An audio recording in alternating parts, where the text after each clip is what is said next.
देख रहे हैं न्यूज लाइव नेटवर्क और मैं हूं आपके साथ प्रियव्रत दीक्षित। स्वागत है आपका हमारे खास कार्यक्रम कानूनी चर्चा में। आज इस कानूनी चर्चा में हम जानेंगे एफआईआर के बारे में कि आखिर क्या होती है एफआईआर, क्या होती है एफआईआर करने की प्रक्रिया, क्या होती है कानूनी कार्रवाई की पहली सीढ़ी। आज के इस खास कार्यक्रम में बातचीत करने के हमारे साथ मौजूद हैं एडवोकेट राजीव शुक्ला। और आगे बढ़ते हैं और शुरू करते हैं बातचीत, जानेंगे कि आखिर एफआईआर होती क्या है, क्या होती है एफआईआर और क्या क्या प्रक्रिया होती है एफआईआर करने की। एफआईआर एक दस्तावेज होता है जिसके आधार पर दोषी को सजा दिलाने के लिए पुलिस कार्यवाही शुरू करती है।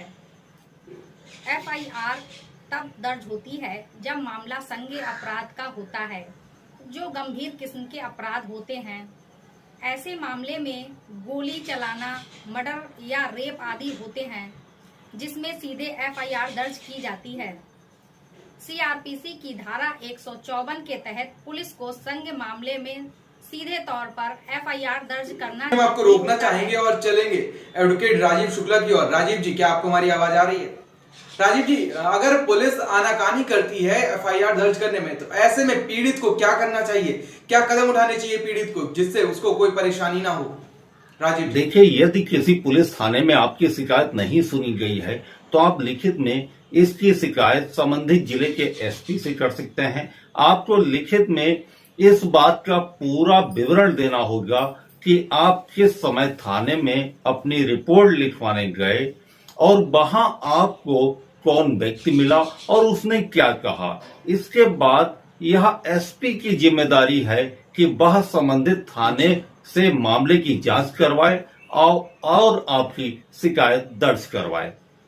वैसे तो यहां तक आते आते आपकी शिकायत दर्ज कर ली जाएगी, लेकिन फिर भी किसी कारण आपकी शिकायत दर्ज ना हो तो आप सारे आवेदन की प्रति जो आपने थाने या एसपी ऑफिस में दिए हैं उन्हें लेकर किसी वकील के माध्यम से न्यायालय की शरण में जाएं और वहां पूरे विवरण के साथ अपनी शिकायत दर्ज करवाने के लिए सीआरपीसी की धारा 156(3) के तहत आवेदन करें। एक बार फिर आपकी तरफ हम रुक करेंगे और जानेंगे कि आखिर जीरो एफआईआर क्या होती है। आपको बता दें, कभी कभी शिकायती के साथ किया गया अपराध उस थाने के क्षेत्राधिकार में नहीं हुआ हो जहां शिकायत लेकर शिकायती पहुंचता है, तो भी पुलिस को शिकायती की शिकायत के आधार पर केस दर्ज करना होगा। ऐसी स्थिति में बाद में शिकायत को संबंधित थाने में ट्रांसफर कर दिया जाता है। इस तरह की प्राथमिकी को जीरो एफआईआर कहा जाता है। चलेंगे राजीव जी की ओर। राजीव जी, अब हम आपसे जानना चाहते हैं कि आखिर एनसीआर क्या होती है। हमारे दर्शक जानना चाहते हैं कि एनसीआर जो होती है उसकी क्या प्रक्रिया होती है और आखिर क्या होती है एनसीआर।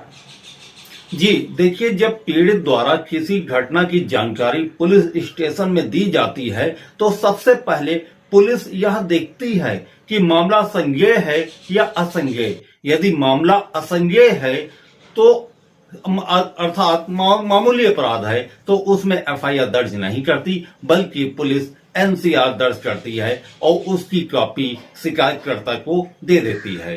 पुलिस द्वारा घटना की सूचना के आधार पर एनसीआर दर्ज करने के बाद पुलिस मामले की खोजबीन में लग जाती है। जांच और खोजबीन के आधार पर पुलिस उस घटना से संबंधित रिपोर्ट बनाती है और इस रिपोर्ट को न्यायालय में पेश करती है।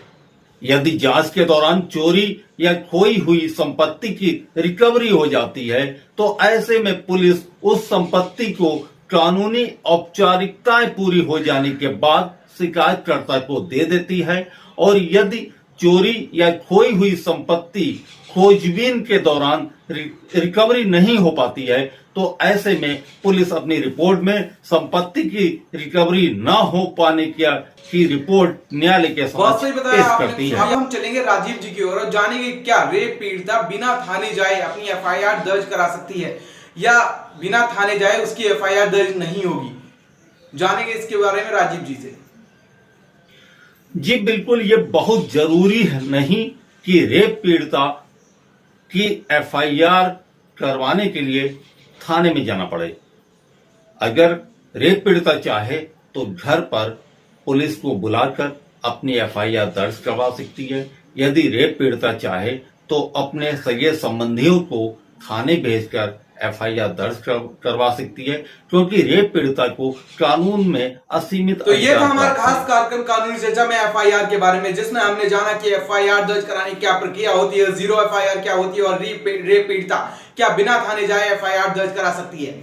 ऐसे ही तमाम कार्यक्रम आपके सामने लाते रहेंगे हम, और कानूनी चर्चा में आपको अवगत कराते रहेंगे कानूनों के बारे में और आपके अधिकारों के बारे में। आपको लगातार हम जागरूक करते रहेंगे। आप बने रहिए हमारे साथ कानूनी चर्चा में। नमस्कार।